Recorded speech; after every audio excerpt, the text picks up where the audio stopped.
Welcome to PM पाठशाला guys. आज हम लेकर आए हैं विजन आईएएस की मंथली करंट अफेयर मैगजीन, जिसमें हम नवंबर 2024 के हम पहले से ही पॉलिटी गवर्नेंस आईआर इकोनॉमी कर चुके हैं। आज हम इकोनॉमी के शॉर्ट्स करने जा रहे हैं। क्या करने जा रहे हैं? हम इकोनॉमी के शॉर्ट्स करने जा रहे हैं। प्लस आज के वीडियो में आपको एमसीक्यूज़ भी मिलेंगे करने को। जो भी आपने अभी तक करा है इकोनॉमी का सेक्शन, जो भी हमने कवर करा है उससे रिलेटेड एमसीक्यूज़ भी होंगे, तो वो भी आपने करने हैं। साथ ही उसकी पीडीएफ भी शेयर कर दी जाएगी आपसे टेलीग्राम लिंक पर। तो जो भी बच्चे चैनल पे नए आए हैं, do like share and subscribe to PM Pathshala. PM Pathshala के डिस्क्रिप्शन बॉक्स में ही आपको मिल जाएगा टेलीग्राम का लिंक, और टेलीग्राम के लिंक से ही आप कनेक्ट हो सकते हैं और सीधा ही आप एमसीक्यूज़ वगैरह वहाँ से भी हाईलाइटेड पीडीएफ्स वगैरह भी आपको मिल जाएंगी। आज शॉर्ट्स का पहला ही टॉपिक है जिसका नाम है आरबीआई ने इशू किया है framework for reclassification of FPA to FDI. तो अंडर करंट रेगुलेशंस जो फॉरेन पोर्टफोलियो इन्वेस्टमेंट्स हैं वो मैक्सिमम 10% इंडिया के कंपनी को होल्ड करती हैं total paid up equity capital. Equity capital का मतलब है वह मनी, वह पैसा जो कंपनी रिसीव करती है from share holders in exchange for share. समझ रहे हो बात को? पेड अप कैपिटल क्या होता है? वह पैसा जो कंपनी को मिलता है इन एक्सचेंज फॉर शेयर। जब आप कंपनी के शेयर्स किसी को देते हो ना, और शेयर होल्डर्स बेसिकली क्या करते हैं, वो इक्विटी शेयर होल्डर्स क्या करते हैं, वो पैसा लगाते हैं और इक्विटी खरीद लेते हैं कंपनी की, है ना। अब अंडर करंट रेगुलेशंस एफपीए जो होते हैं, फॉरेन पोर्टफोलियो जो इन्वेस्टमेंट है, वो 10% इंडिया के कंपनी को टोटल पेड अप कैपिटल जो है उनको ने होल्ड कर रखा है। ठीक है, अब हम समझते हैं सबसे पहले कि ये जो फॉरेन पोर्टफोलियो इन्वेस्टमेंट होती है ये क्या होती है। तो फॉरेन पोर्टफोलियो इन्वेस्टमेंट के बारे में अगर आप जानते हो तो बेसिकली ये क्या होता है, एक तरह का सिक्योरिटी है। ठीक है, कुछ असेट्स हैं बेसिकली, या आप कह लो investor buying foreign financial assets basically जो कहते हैं उसी को कहते हैं। तो फिनेंशियल एसेट जैसे आपके फिक्स डिपॉजिट्स हैं, स्टॉक्स हैं, म्यूचुअल फंड्स हैं, या वो सारे इन्वेस्टमेंट जो पैसिवली हेल्ड बाय इन्वेस्टर जो रखता है, उसी को फॉरेन पोर्टफोलियो इन्वेस्टमेंट के अंदर हम डालते हैं। अच्छा, अब ना डिफरेंस भी समझो, एफडीआई और एफपीआई का डिफरेंस भी हमें समझना है कि क्या होता है। अब एक शब्द हमने पढ़ा एफडीआई, एक शब्द हमने पढ़ा एफपीआई। ठीक है, एफपीआई का मतलब होता है फॉरेन पोर्टफोलियो इन्वेस्टमेंट। ठीक है, इसका मतलब है कि वह इन्वेस्टमेंट जो सिक्योरिटीज़ के लिए की गई हैं या कुछ फिनेंशियल एसेट जो इशू किए गए in another country. Foreign direct investment का मतलब है वो इन्वेस्टमेंट जो फर्म या इंडिविजुअल कोई करता है किसी कंट्री में बिजनेस इंटरेस्ट की वजह से। उसका कोई बिजनेस इंटरेस्ट दूसरी कंट्री में होता है तो वो पैसा लगाता है। अब आरबीआई ने क्या फ्रेमवर्क इनकी रिक्लासिफिकेशन के लिए दिया है, ध्यान से समझने वाली बात है। उन्होंने 10% का कैप जो है वो एक्सीड कर दिया है। क्या करती है? एक्सीड कर दिया है। प्रेस्क्राइब लिमिट जो एफपीआई की है, वो जो पहले थी 2 चॉइसेस होती थी, डाइवर्स करना यानी सेल ऑफ करना सरप्लस शेयर्स को, और रिक्लासीफाई कर देना एफडीआई में। एक केस होता है कि एफपीआई में रिक्लासीफाई करना इनटू एफडीआई, तो एफपीआई फॉलो करना, ऑपरेशनल फ्रेमवर्क वगैरह फॉलो करना। अच्छा, फॉरेन डायरेक्ट इन्वेस्टमेंट क्या है ये समझते हैं। फॉरेन डायरेक्ट इन्वेस्टमेंट का मतलब है कि फॉरेन इन्वेस्टर जो क्या कर रहा है, कंपनी को प्रमोट कर रहा है। इन्वेस्टर जो है वो कंपनी को अपनी प्रमोट कर रहा है। इंस्टीट्यूशन गवर्नमेंट ऑफ इंडिया में जो फॉरेन इन्वेस्टर है वो इंडिया में आ रहा है और पैसे लगा रहा है, लॉन्ग टर्म इन्वेस्टमेंट कर रहा है, कुछ non debt creating capital flow लगा रहा है, कुछ एफडीआई अप्रूवल रूट्स होते हैं इन्वेस्टमेंट जो प्रोसीड करना। अब देखो, एफडीआई के 2 तरह के रूट होते हैं। किसी भी कंपनी अगर कोई भी इंडिया में आएगा और एफडीआई करना चाहेगा, अप्रूवल के 2 रूट्स होते हैं। एक वो रूट है जो ऑटोमेटिक रूट है जिसमें गवर्नमेंट की अप्रूवल की ज़रूरत नहीं पड़ती है। एक वो रूट होता है जो गवर्नमेंट का रूट है जिसमें रेलेवेंट मिनिस्ट्री के अप्रूवल की ज़रूरत पड़ेगी। अब एफडीआई जो है ना, ये लिस्टेड और अनलिस्टेड कंपनीज़ में बनी हुई रहती है। अब यहाँ हम समझते हैं आरबीआई का new operational framework on reclassification of FPI to FDI. जो फैसिलिटी है ना रिक्लासिफिकेशन की, शेल नॉट बी परमिटेड। ऐसे प्रोहिबिशन जिन सेक्टर्स में, ध्यान रखना, कुछ सेक्टर्स में एफडीआई अलाउ नहीं करी हुई है, कुछ सेक्टर्स में एफडीआई अलाउ नहीं कर रखी है, बिल्कुल क्रॉस लगा रखा है। वो होते हैं चिट फंड्स और गैम्बलिंग में बिल्कुल प्रोहिबिटेड है, वर्जित है कि आपको एफडीआई लगानी नहीं है। दूसरा, एफपीआई इन्वेस्टमेंट जो है उसमें गवर्नमेंट की अप्रूवल चाहिए लैंड बॉर्डरिंग कंट्रीज़ के लिए, या इंडियन जो इन्वेस्टी हैं कंपनीज़ की कॉन्करेंस की ज़रूरत है उसके लिए। तो इन्वेस्टमेंट जो होनी चाहिए वो एंट्री रूट वाली हो, सेक्टोरल कैप वाली हो, इन्वेस्टमेंट लिमिट हो, प्राइसिंग गाइडलाइंस हो, ये सब एफडीआई के रूल्स के अकॉर्डिंग चलना शुरू कर देंगी। अब एफपीआई का जो रिक्लासिफिकेशन किया गया है वो गाइड कैसे होगा, तो वो गाइड होगा इस एक्ट द्वारा जिसका नाम है foreign exchange management, mode of payment and reporting of non debt instrument regulation 2019। अब एफपीआई करने का सिग्निफिकेंस क्या होता है, तो ये ईजियर है to attract more foreign investment. सबसे पहली बात, फ्लेक्सिबल है, ट्रांजिट कर सकता है, स्ट्रैटेजिक इन्वेस्टमेंट में क्लैरिटी है, ट्रांसपेरेंसी है, फॉरेन इन्वेस्टर्स इंडियन मार्केट में बड़े आराम से, बड़े ट्रांसपेरेंट वे में आएगी, तो वो एक बहुत ज़्यादा बूम देगी हमारी फॉरेन इन्वेस्टमेंट को, और साथ ही साथ हमारी स्ट्रैटेजिक इन्वेस्टमेंट बढ़ती जाएगी इंडियन मार्केट में। बहुत क्लैरिटी करने की ज़रूरत क्योंकि लग रही थी आरबीआई को, तो इस आरबीआई ने साफ तौर पे क्लैरिटी और ट्रांसपेरेंसी की बात कर दी है। अब नेक्स्ट आता है हमारा, वो आता है डोमेस्टिक सिस्टमैटिकली इम्पॉर्टेंट बैंक्स के बारे में कुछ टर्म्स दी हुई हैं, उसको समझते हैं। आरबीआई ने ना 2024 में लिस्ट निकाली जिसका नाम रखा डोमेस्टिक सिस्टमैटिकली इम्पॉर्टेंट बैंक्स। अब समझते हैं कि डोमेस्टिक सिस्टमैटिकली इम्पॉर्टेंट बैंक्स कौन से होते हैं। तो ध्यान रखना, स्टेट बैंक ऑफ इंडिया हुआ, एचडीएफसी बैंक हुआ और आईसीआईसीआई बैंक हुआ। 2024 तक इनको ही continuously domestic systematically important banks माना गया है। तो अगर पूछ लिया जाए क्वेश्चन कि डोमेस्टिक सिस्टमैटिकली इम्पॉर्टेंट बैंक्स कौन से हैं, तो आपको इन्हीं का नाम देना है, एसबीआई, एचडीएफसी, आईसीआईसीआई बैंक। ठीक है। अब डीसिप्स क्या होते हैं समझते हैं। डोमेस्टिकली जो आपके ये वाले सिस्टमेटिकली इम्पॉर्टेंट बैंक्स हैं समझते हैं, ये ना सिस्टमेटिकली इम्पॉर्टेंट हैं। क्यों सिस्टमेटिकली इम्पॉर्टेंट है? अपने साइज़ की वजह से, क्रॉस जुरिसडिक्शनल एक्टिविटीज़ की वजह से, कॉम्प्लेक्सिटी की वजह से, इसमें सब्स्टिट्यूट कम है, इंटरकनेक्शन कम है। तो इसका मतलब है जो बैंक है वो बहुत बड़ा या बहुत फेलियर है। अगर डोमेस्टिकली सिस्टमेटिक जो बैंक होते हैं, इंपॉर्टेंट बैंक्स अगर फेल कर जाते हैं, तो बहुत ज़्यादा जो असेंशियल सर्विसेज होती हैं बैंक की या ओवरऑल इकॉनमी को बहुत धक्का लगता है। इसीलिए these banks are very very important. अब इसी में दो टर्म्स आती हैं, एक रिस्क वेटेड एसेट आता है, एक कॉमन इक्विटी टियर 1 आता है। रिस्क वेटेड एसेट क्या है? जो आपको बेसिकली मिनिमम कैपिटल बैंक की कितनी होल्ड कर रखी है, रिस्क प्रोफाइल उसका कितना है, उसके बारे में बताता है।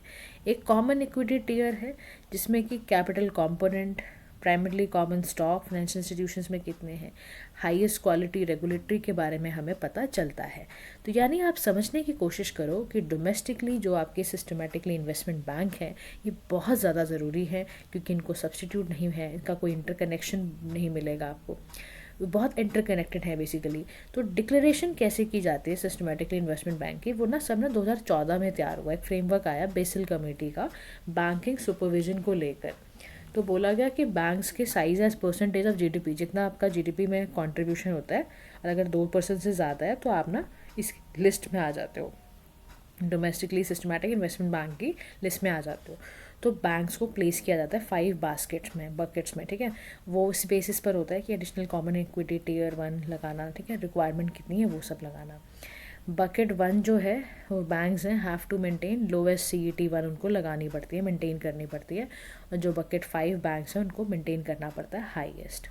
अगर कोई फॉरेन बैंक है तो हैविंग ब्रांच प्रेजेंस इंडिया में कितनी है, उनकी ग्लोबल कितना है, उनको मेंटेन करना पड़ता है अपना CET1 लेवल। अगर उन्होंने इमीडिएट कर पा रहे हैं तो उसको नहीं मिलता है।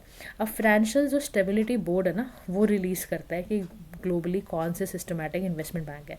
CET1 में ध्यान रखना, किसी को भी इसको अगर मेंटेन करना है तो क्या मेंटेन करना होता है, इसमें ना देखना होता है आपका कैपिटल कंपोनेंट कितना है। प्राइमरीली आपने फाइनेंशियल इंस्टीट्यूशन में कितना स्टॉक होल्ड कर रखा है, समझ रहे हो, कितना आप ना कैपिटल्स को हाईएस्ट क्वालिटी, उसमें कितना रेगुलेशन लगा रहे हो, वो सब चीज़ें कॉमन इक्विटी टियर 1 के अंदर आती हैं। तीसरा हमारा जो शॉर्ट है वो है venture capital fund for space sector के लिए है। तो यूनियन कैबिनेट ने रिसेंटली अप्रूव करा है कि 1000 करोड़ का वेंचर कैपिटल हमें फंड इस्टेब्लिश करना है स्पेस सेक्टर के लिए। तो क्योंकि Indian national space promotion authorisation centre है, उनके अंडर ये करना है। वेंचर कैपिटल फंड बेसिकली एक specialised form of private equity financing है जो अर्ली स्टेज स्टार्टअप्स में इन्वेस्ट किया जाता है, जिसमें हाईएस्ट ग्रोथ पोटेंशियल हो। तो इन स्पेस एक सिंगल विंडो है, इंडिपेंडेंट नोडल एजेंसी है जो ऑटोनॉमस एजेंसी की तरह काम करती है। अब इसरो और नॉन गवर्नमेंटल एंटिटीज़ जो हैं वो एक इंटरफेस है ताकि प्राइवेट सेक्टर पार्टिसिपेशन ज़्यादा से ज़्यादा बढ़ पाए, ऑथराइज हो, सुपरवाइज करना वेरियस एक्टिविटीज़ में, कोई बिल्डिंग करना हो, लॉन्च व्हीकल करना हो, सेटेलाइज करना हो, इन सभी में वेंचर कैपिटल बड़ा इंपॉर्टेंट होता है।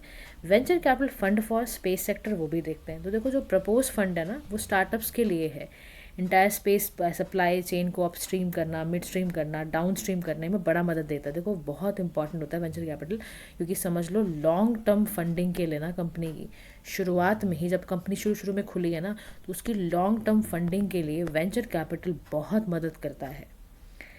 आप सोचो मान लो 5 ईयर्स चलाना है तो 150 200 करोड़ रुपए 250 करोड़ रुपए आपको एनुअली चाहिए, है ना, इन्वेस्टमेंट पर स्टार्टअप उसका टारगेट्स फुलफिल करने के लिए बहुत ज़्यादा ज़रूरी होता है वेंचर फंड।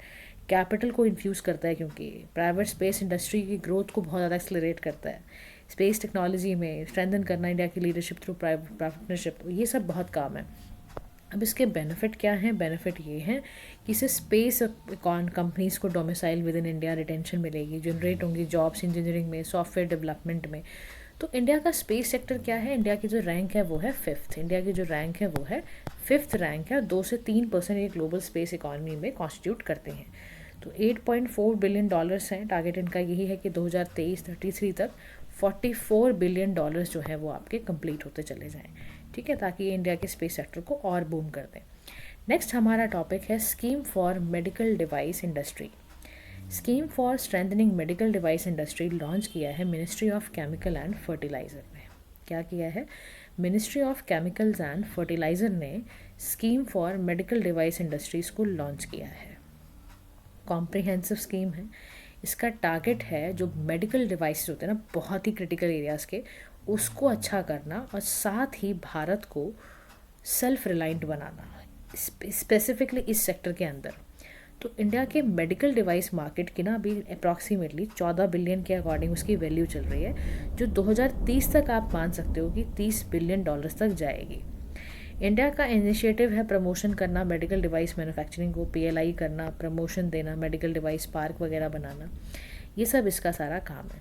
अब इस स्कीम का फीचर पता क्या है? इसमें 500 करोड़ का टोटल आउटफ्लो है और इसमें ना 5 सब स्कीम्स काम करती हैं।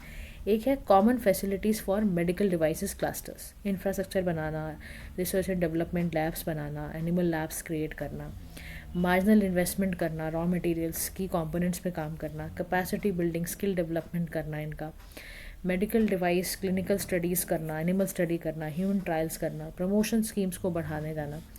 अब ना कुछ चैलेंज इसी बीच आया। Challenge face by medical device industry पता है क्या क्या है? एक तो इंफ्रास्ट्रक्चर नहीं है, रिसर्च एंड डेवलपमेंट की कोई लैब नहीं है, टेस्टिंग सेंटर नहीं है, हाई एंड डिवाइसेस में बहुत ज़्यादा इंपोर्ट करा जाता है, इन्वर्टेड ड्यूटी स्ट्रक्चर है, बहुत ज़्यादा ना लोग कैपिटल इन्वेस्टमेंट बहुत ज़्यादा लो है।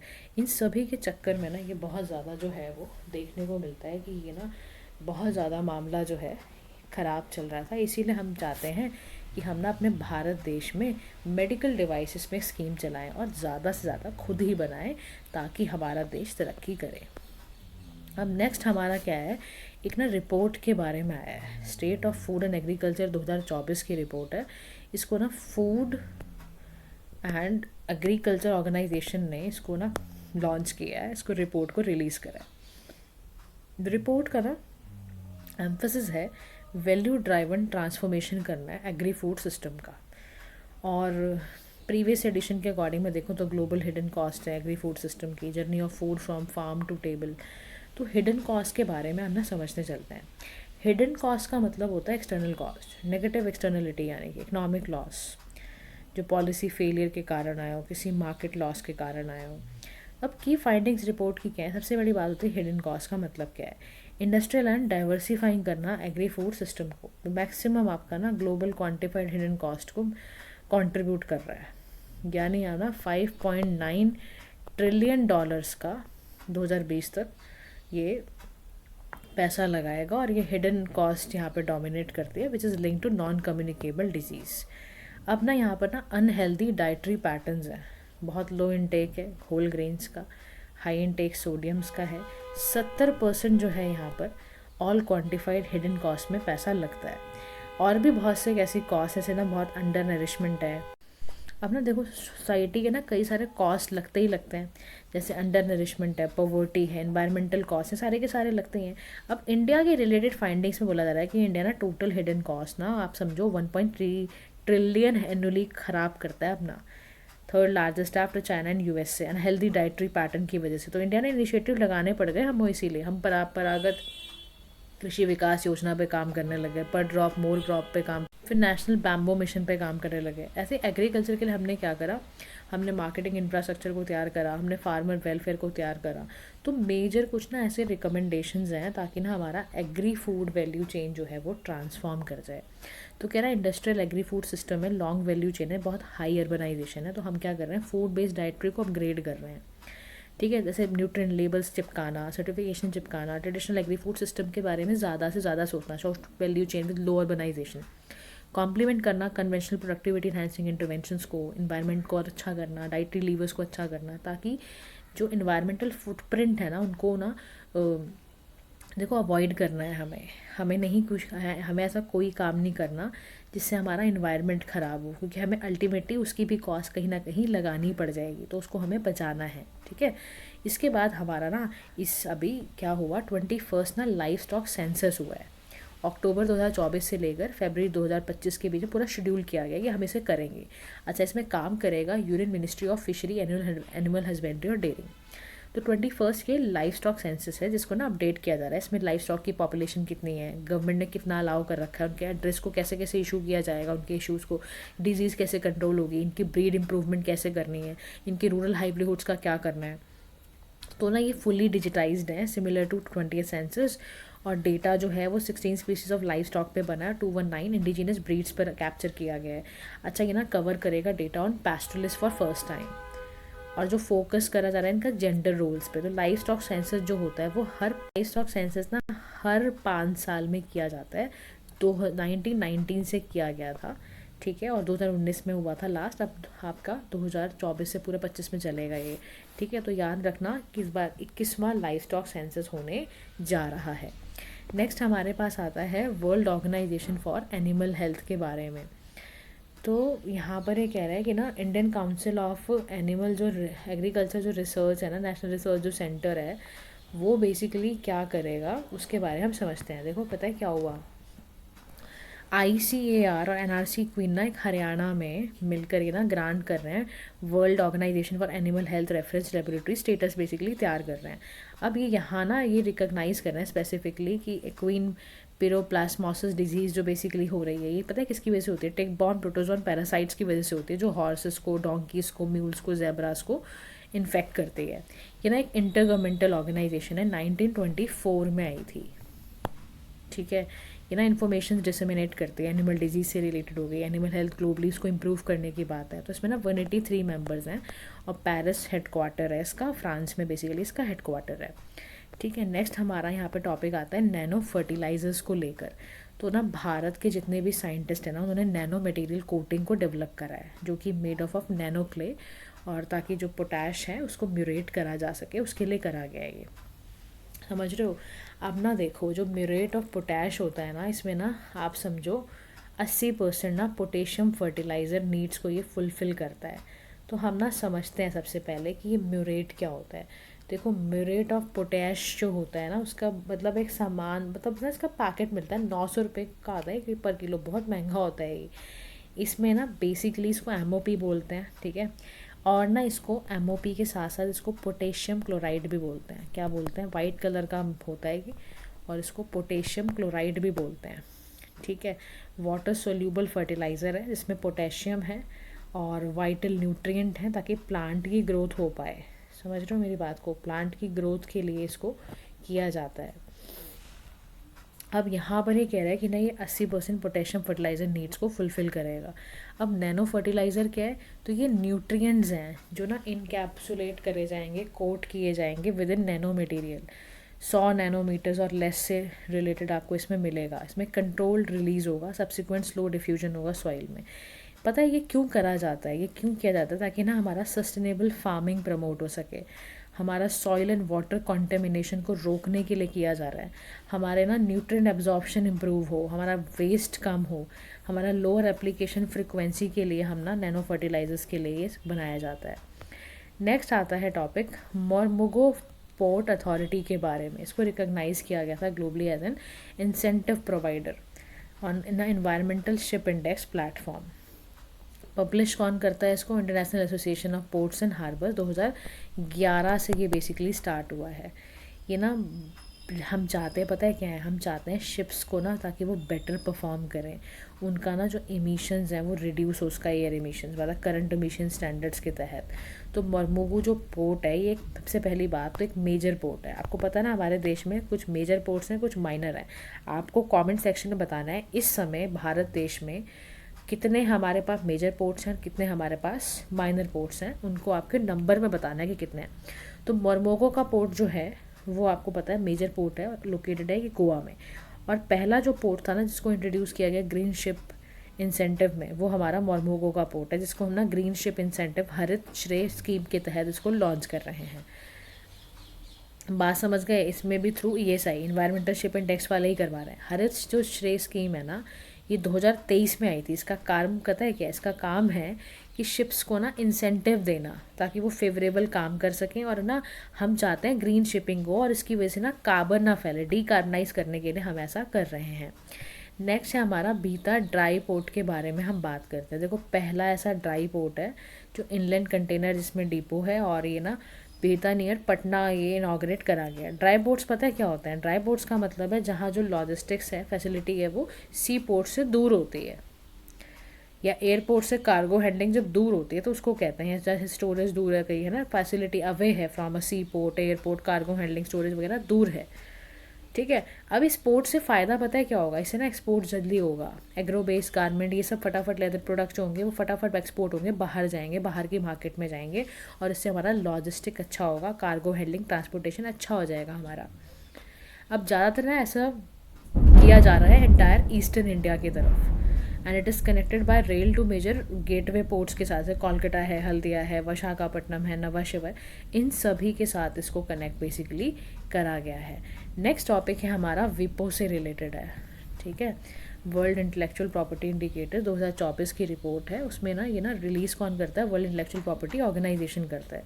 तो according to this report India ने ना सिग्निफिकेंट ग्रोथ महसूस करी है इंटेलेक्चुअल प्रॉपर्टी फाइलिंग्स में, पेटेंट फाइलिंग्स में, क्योंकि 2018 से लेके 2023 में ना अभी क्या है बहुत ज़्यादा इम्प्रूव हुआ है। तो की फाइंडिंग्स के बारे में देखते हैं कि क्या है। तो पेटेंट के बारे में समझते हैं कि इंडिया ना 6th ग्लोबली रैंक कर रहा है, और 64,500 पेटेंट फिलिंग्स हैं, और कंट्री का जो पेटेंट टू GDP रेशो है वो सर्ज हुआ है फ्रॉम 381 से लेकर 144 तक। 2013 से 2023 तक में इतना हमारा जो है वो सर्ज आया है। ठीक है, आप सोचो हम कहाँ पे थे? 144 थे, अभी हम 381 पर आ गए, यानी पेटेंट बहुत लोग करवा रहे हैं। इंडिया का जो IP ऑफिस है वो सेकंड हाईएस्ट ऑफिस है जहाँ पर एक्टिव रजिस्ट्रेशन ग्लोबली होता है, और इंडिया 4th नंबर पर है ट्रेडमार्क फाइल करने में। इंडस्ट्रियल डिज़ाइन के देखो आप 36% यहाँ पर बढ़ा है रैंक में, यहाँ पर 10th में है ग्लोबली। तो ऐसे क्या बात है, क्यों हमारे देश में इतना ज़्यादा पेटेंट लोग कैसे फिल कर पा रहे हैं? क्या ऐसा वजह क्या बनी? यानी तो जो गवर्नमेंट का इंसेंटिव है, गवर्नमेंट के इनिशिएटिव्स हैं, पॉलिसी सपोर्ट है, उसके कारण हुआ। फिर ना टाइमली ना हमारे यहाँ क्लियरेंस हो जाती है। इंडिया में आप सोचो ना 2023-24 के अंदर ही 1.3 लाख पेशेंट्स को ग्रांट किया गया। फिर IP इंफ्रास्ट्रक्चर को अच्छा करने के लिए भी बहुत स्ट्रेंथन करता है ये। बट कुछ चैलेंजेस भी हैं जो हमें देखने की ज़रूरत है कि कुछ चैलेंजेस भी हैं पेटेंट से रिलेटेड। तो पहला चैलेंज है abolition of intellectual property appellate board, यानी कि क्रिएट करना, हैंडलिंग अपील्स क्रिएट करना IP केसेस में। फिर पेटेंट को एवरग्रीनिंग रखना। फिर कुछ कंपल्सरी लाइसेंसिंग की प्रॉब्लम है, फिक्स टाइमलाइंस को प्रॉब्लम्स है, तो उसको दूर करने के लिए किया जा रहा है। और रेगुलेशंस क्या है पेटेंट्स के, उसके ऊपर देखते हैं। तो ग्लोबली अगर हम देखें रेगुलेशन पेटेंट का कैसे करना है, तो एक तो वर्ल्ड इंटेलेक्चुअल प्रॉपर्टी ऑर्गेनाइजेशन है, फिर WTO ट्रिप्स 1994 की बात है, फिर कुछ कन्वेंशंस की बात है, जैसे बुदापेस्ट ट्रीटी कन्वेंशंस है, पेटेंट वाली कन्वेंशंस है। अच्छा, इंडिया में अगर हम देखते हैं तो 1970 में अमेंडमेंट एक्ट आया 2005 का, जिसने कहा कि वो पेटेंट एक्ट 1970 पे वर्क करेगा, और WTO ने इसीलिए ट्रिप्स एग्रीमेंट तैयार करा, और उसी ट्रिप्स एग्रीमेंट पर ही भारत ने भी सोचा कि अब हम इसी पे चलना शुरू कर देंगे। ठीक है, अच्छा, नेक्स्ट टॉपिक हमारा आया है पैन नंबर का, permanent account number 2.0। Cabinet committee on economic affairs ने सबसे पहली बात पैन 2.0 प्रोजेक्ट को आईटी डिपार्टमेंट में अप्रूव करवाया। ये क्या है समझते हैं। सबसे बड़ी बात ये एक ई गवर्नेंस इनिशिएटिव है ताकि हमारा बिजनेस प्रोसेसेस री इंजीनियरिंग हो पाए। अपग्रेड करना चाहते हैं हम क्योंकि पैन और टैन 1.0 इको सिस्टम को। अब पैन क्या है, एक 10 डिजिट का यूनिक अल्फा न्यूमेरिक नंबर है जो आईटी डिपार्टमेंट इशू करता है। इशूइंग एजेंसी क्या है, प्रोटीन है। NSDL e governance UTI infrastructure इस पर काम करता है। बेनिफिट क्या है, ये कॉमन आइडेंटिफायर की काम करता है ताकि डिजिटल सिस्टम जो है स्पेसिफाइड गवर्नमेंट एजेंसीज का डेटा कंसिस्टेंसी के सारे हमारे अच्छे होते चले जाएँ। तो इसीलिए पैन हम 2.0 लेकर आए हैं। नेक्स्ट टॉपिक है हमारा यूनिफॉर्म प्रोटेक्शन प्रोटोकॉल से रिलेटेड। तो सेंट्रल इलेक्ट्रिसिटी जो अथॉरिटी है ना, उसने ये कहा है कि अप्रूव करना है हमें यूनिफॉर्म प्रोटेक्शन प्रोटोकॉल को, ताकि पैन इंडिया बेसिस पर हम चाहते हैं कि ये प्रोटेक्शन प्रोटोकॉल लागू हो जाए। इसमें करना क्या जा रहा है, करा इसमें ये जा रहा है कि ग्रिड स्टेबिलिटी आए, रिलायबिलिटी आए, सिक्योरिटी बढ़े, और इंडिया का जो विजन है ना 450 गीगावाट रिन्यूएबल एनर्जी का, उसको हम पहुंचने के लिए काम कर रहे हैं। अच्छा, ये प्रोटेक्शन रिक्वायरमेंट करना थर्मल की, हाइड्रो जनरेटिंग यूनिट्स की, उसके लिए करा जा रहा है। कोऑर्डिनेशन पर बैठाना प्रॉपर प्रोटेक्शन सिस्टम का in order to protect the equipment and all, है ना। तो आइसोलेट करना फॉल्टी इक्विपमेंट को और अवॉइड करना unintended operation of protection system को। यानी हम ना, देखो ध्यान से समझो, हम अल्टीमेटली क्या चाहते हैं, हम अल्टीमेटली ये चाहते हैं कि हमारा ना जो एनर्जी का सिस्टम है, यानी जो एनर्जी का जो हमारा सिस्टम है पूरा का पूरा, वो सारा का सारा सिस्टम ना किसी एक इंडियन ग्रिड में जाए और पूरे पैन इंडिया में वो इम्प्लीमेंट हो जाए। इस पूरे सिस्टम को पता है क्या कहते हैं, यूपीपीपी बोलते हैं। यानी इसमें गाइडलाइंस दी जा रही हैं ताकि आपकी reliability, security Indian power grid की बढ़ जाए। आप समझ रहे हो, इसमें ना बहुत सारे काम किए जाएंगे। क्या क्या किए जाएंगे मैं लिख देती हूँ यहाँ पर। इसमें काम ये किए जाएंगे कि इसमें ना एक तो रीजनल एंटिटीज़ होंगी, रीजनल एंटिटीज़ का काम अच्छा चलेगा। इसमें ना ट्रांसमिशन के लाइसेंस दिए जाएंगे, समझ रहे हो, लाइसेंस दिए जाएंगे। सब स्टेशंस तैयार किए जाएंगे, ठीक है। High voltage direct current terminals होंगे इसमें। तो ये सारा का सारा होगा। अच्छा, यूपीपी करेगा क्या क्या, जो यूपीपी होगा ना, यूनिफॉर्म प्रोटेक्शन प्रोटोकॉल, ये प्रोटेक्ट करेगा ग्रिड को फ्रॉम एबनॉर्मल ऑपरेटिंग कंडीशन, जैसे आइसोलेट फॉल्टी इक्विपमेंट कोई पड़ा हुआ है, कोई अनइंटेंडेड ऑपरेशन प्रोटेक्शन सिस्टम, सारा कुछ करेगा। तो यानी कि क्या करेगा, ये गाइडलाइंस देगा कि कभी मान लो अगर कोई डिस्टर्बेंस आती है मॉनिटरिंग में तो यूपीपी काम करेगा।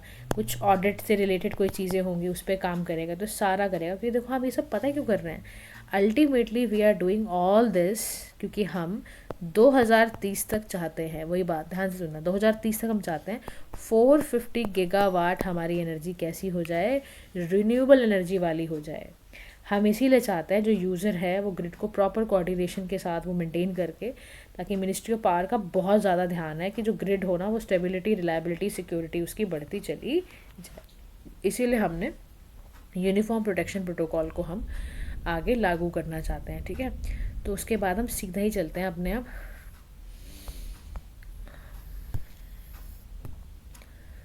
सीधा हम चलते हैं अपने एमसीक्यूज़ की तरफ, और एमसीक्यूज़ कंप्लीट करते हैं हमारे। देखो सबसे पहला जो एक है ना वो रीजनल इकोनॉमिक कॉम्प्रिहेंसिव है, ठीक है। तो आरसीपी के बारे में मैंने आपको पढ़ाया ही था, उससे रिलेटेड क्वेश्चन है। इसमें आंसर नहीं दिखाऊंगी मैं क्योंकि क्वेश्चन तो जवाब तो देते नहीं हो आप लोग। फिर ये नेक्स्ट क्वेश्चन है आपका आरसीपी से related again. Now the next question is about trans Pacific partnership से रिलेटेड है क्वेश्चन। फिर नेक्स्ट क्वेश्चन है with reference to China+1 strategy से रिलेटेड है क्वेश्चन। नेक्स्ट क्वेश्चन है आपका डायरेक्ट कैश बेनिफिट से रिलेटेड है ये, ठीक है। इसमें ऑप्शन आपको दिए हुए हैं। फिर नेक्स्ट क्वेश्चन है आपका related to digital public infrastructure से रिलेटेड है, ठीक है। इसमें आपको डीपीआई के बारे में बताना है। And next question is related to regarding blueprint of doubling the farmers income by 2022। Next question is related to FCI से रिलेटेड आपको क्वेश्चन दिया हुआ है पूरा, उसको फुलफिल करना है। Next question is this related to foreign portfolio investment से रिलेटेड है, जिसको आपको करना है। Next is related to 3 domestically investment important banks के रिलेटेड है, वेंचर कैपिटल के रिलेटेड क्वेश्चन है। नेक्स्ट आपका क्वेश्चन है मेडिकल डिवाइस इंडस्ट्री से रिलेटेड क्वेश्चन है। तो अभी हमने सारे टॉपिक्स करे हैं, आपको सभी का आंसर करना है, चेक करना है आपके कितने आंसर ठीक हो रहे हैं। आंसर मैं नहीं बता रही हूँ क्योंकि आप टेलीग्राम लिंक पे ऑलरेडी हो, आई एम एज्यूमिंग, और जिन बच्चों ने नहीं ज्वाइन करा है प्लीज़ डू ज्वाइन। फिर से कह रही हूँ, पीएम पाठशाला के डिस्क्रिप्शन बॉक्स में जाओ और वहाँ पे जाके टेलीग्राम लिंक को ज्वाइन कर लो, ठीक है। तो वहाँ पर आपको अपने आंसर्स भी मिल जाएंगे कि आप कितना अच्छा परफॉर्म कर रहे हो। तो गाइज आज के लिए इतना ही, कल हम सिक्योरिटी पढ़ेंगे। Thank you so much for listening, do like share and subscribe to PM Pathshala. Have a nice day to all.